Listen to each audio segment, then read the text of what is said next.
You see, ministries are entrusted to us. Our calls are entrusted to us. If you like, they're borrowed, they're lent to us. Our ministries are not there of our own making, but we're called into something. We become a steward of it. And then the next thing he does is he revisits the problem. He revisits the problem. Where did it fall, he's asked. Now, when we revisit a problem, we're not trying to dig up every last detail of everything. And for some of you thinking, oh no, I knew this was coming, they're just going to want to dig around in my heart and my life and reveal all my secret stuff. Do you know what? I haven't got the time for that. I mean, I really don't have the time for that. So can we do express grace today? Will that be all right? You know, you can go and queue up outside Pat's door.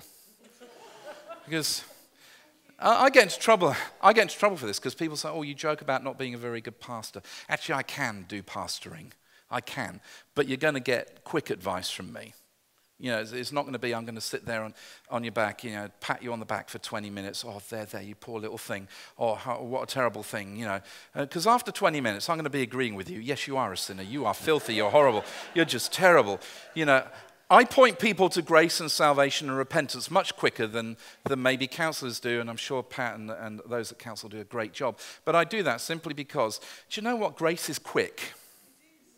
Grace is so quick, and it's so simple. And if we over-examine it, we end up looking so much at the problem rather than the he that is bigger than the problem. So whilst I joke about this, I'm not a very good pastor, please understand that if you have a problem, you can talk to me. You're just going to get the truth. That's the way I am. That's the way I am. You may not like that, but that's just the way I am. Now, when we revisit something, we're not going to look at all the details, but what we're looking to do is make sure that the problem is never repeated. Make sure it's never repeated. If we keep repeating the same cycles, we're not learning anything. People say, oh, you learn from your mistakes. But I've known hundreds of people in my life that have never learned a thing from a mistake. Because they keep repeating it. They keep coming back. Oh, I've got the same problem. Yeah, okay, well, we cover this. Yeah, next week, I've got the same thing. Come on now, just get a hold of grace in your life. Get a hold of God's forgiveness in your life, and it's done. We can move forward with this. But somebody has said this, Gareth and I were talking about this quote in the week, it's better to have a fence at the top of a cliff than an ambulance at the bottom. It's better to have a fence at the top of the cliff than an ambulance at the bottom. And if we have to deal with the problem, if we have to revisit, and even if it just revisit it in our mind, because for some people, we can't make it right. The people that maybe were hurt in the fallout of anything we did may not be alive, they may be living the other side of the world, they may not be available to us, but that's fine. But we can revisit that in our own heart and mind, say, Lord, I want to make sure that this never recurs again. And sometimes we say, the way I'm going to make sure it never recurs again is I'm never going to do anything again.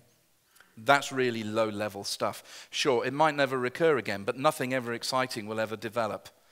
But if we say, I'm going to move forward with boundaries in my life, then what actually happens is we can move with some degree of freedom in our life and ministry and have some excitement and the power of God in our life and actually go out on healing in the streets and be part of a HOTS group and see people healed because we have got the courage to say, God can still work through me even though I'm a sinner, because I'm a sinner saved by grace.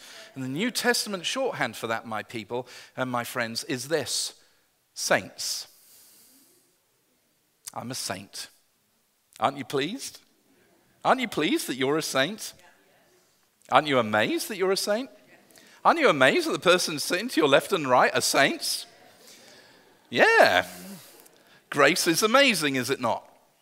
And so we discover that we live out these kind of things. Let me explain to you a time when I dropped an axe head in my life, where I dropped a ball, where something just got away from me.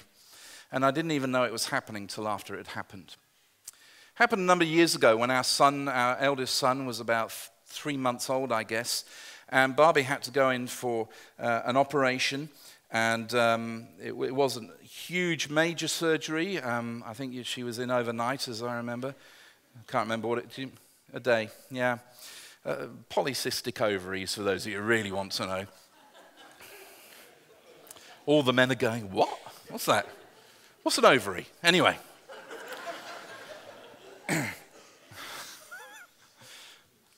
She had this problem. She comes home from hospital.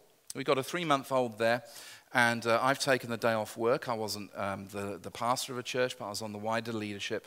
And within about 20 minutes of getting home, and she's sore. You know, she's in pain.